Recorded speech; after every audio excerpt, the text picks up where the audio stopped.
Dr. Daniel Quek is a senior consultant for psychological medicine who has practiced for 13 years.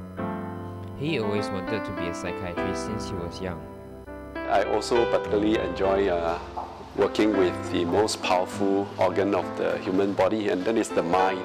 In his work, Dr. Quek frequently meets people who face difficulties in their lives. I really enjoy interacting with people, and I like to talk to them. Seeing his patients cope with their problems gives him great satisfaction.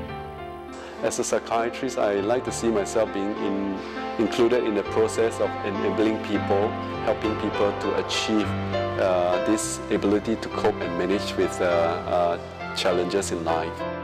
They are the reason for him to continue working despite the many setbacks he faces along the way.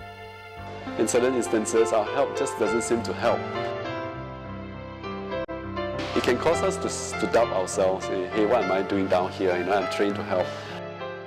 At the same time, his job as a psychiatrist teaches him many important lessons.